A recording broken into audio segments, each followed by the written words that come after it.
On le savait. C'est la race des vipères. Nous comprenons très bien que l'accord de la Saint-Sylvestre est en train d'être tripatouillé, est en train d'être foulé au pied, et puisque l'accord a été mis en balle par les opposants, la société civile, sous l'égide de la SENCO. Une fois que la SENCO n'est pas présente dans cette manifestation pareille, pour nous c'est du blabla, c'est une vaste blague. Moi je ne vois pas un monsieur Olenganko qui n'a pas de moralité. Où est-ce qu'il va ramener le Congo? Est-ce que le Congo peut en tout cas continuer à être dirigé par des détourneurs? Un monsieur sans morale, un sémi. En tout cas, c'est dommage que le Congo soit dirigé par des sémis. Est-ce que les carottes ne sont pas... Notre conclave, il y a eu des résolutions et nous allons nous assumer par rapport à l'organisation des élections au plus tard le 31 décembre 2017. C'est ça notre préoccupation. Nous ne sommes pas là pour les postes. Nous sommes là pour la population. Nous sommes là pour l'alternance. Monsieur Kabila, le chef de l'État actuel, la majorité présidentielle, a mis à peu près 16 ans. Et vous comprenez dans quel état où nous vivons. Nous vivons dans un état sans loi ni foi, dans une république bananière. En gros, maître Sonville. Là, ça ne nous intéresse pas. Nous, ce sont les résolutions de notre conclave qui nous intéressent et qui intéressent la population. Vous comprendrez avec moi, avant même sa nomination, M. Olenganko a été désavoué par sa base, puisqu'il voudrait ramener les élections en 2018. Comment est-ce qu'on va avoir confiance dans un monsieur dont même sa base le désavoue? Nous n'avons pas... ça, c'est une simple distraction. Nous sommes au rassemblement. Oui. Nous avons notre feuille de route qui a été publiée le samedi lors de notre conclave. Accompagné de la caméra, de leur côté, construire sans terminer, se détruire. Il a fallu qu'il accepte toujours, parce que nous n'avons plus confiance à Kamere. Il a toujours joué les jeux de versatilité. Il a toujours été versatile, n'a pas de position. Il s'est engagé, qu'il continue. Il ne peut pas venir nous distraire, nous, de l'opposition. Les carottes sont cuites de son côté.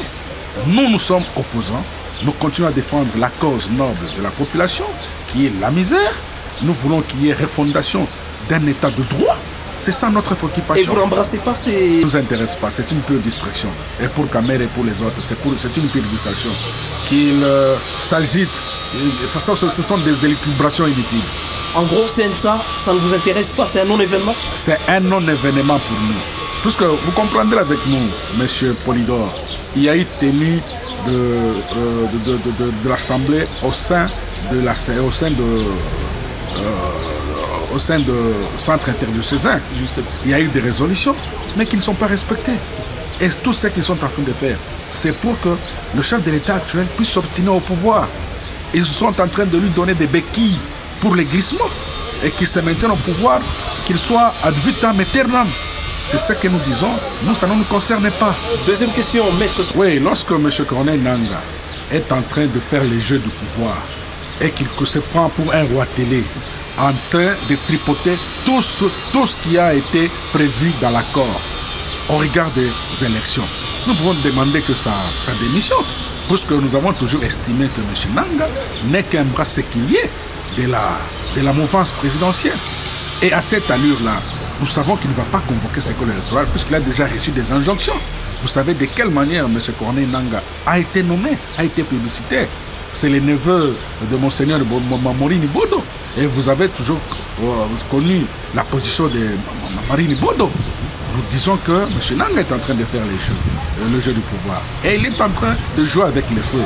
Il est la seule personne pour le moment qui peut amener la calmie au pays en organisant des élections crédibles. Ça, en tout cas, il faudrait que M. Nangaa prenne conscience de ça. Il répondra à l'histoire de ce pays. C'est-à-dire que M. Corneille Nangaa ne peut pas se prendre comme je ne sais quoi.